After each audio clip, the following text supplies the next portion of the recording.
While it's hard to complain about the price of freemium games, the content is often questionable and reliant on gating players towards its paid-for features, arguably by devious means. There are many exceptions to many rules, and King's Bounty Legions is just such a game.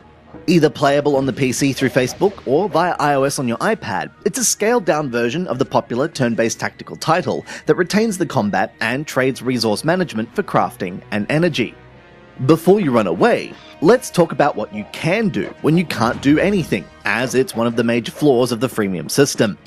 Although many titles burden players with energy that can be restored at a price, King's Bounty is no exception there. Players are not penalized for these breaks in the gameplay. Instead, your merry band of soldiers can be sent to patrol for a set period of time, anywhere from 1 to 20 hours, earning gold, experience, and even items while you're away. It's far from a perfect solution, but it makes downtime productive and potentially profitable. You actually have a reason to stop playing. As for the nitty-gritty, you'll find yourself traveling from town to town, picking up quests from various folk along the way, most often involving the destruction of another band of monsters, and being rewarded with gold, experience, and even new units to add to your party. Should you lose some of them in battle, you can replenish your ranks for a nominal fee of gold and energy, and as you level up, you'll be able to hire even more units and possibly elite ones to specialize your team.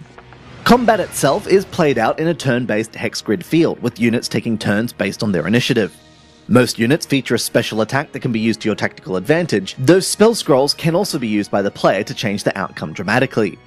The graphics are decent enough, though the somewhat lower resolution models and textures seem to have been carried over from the browser version.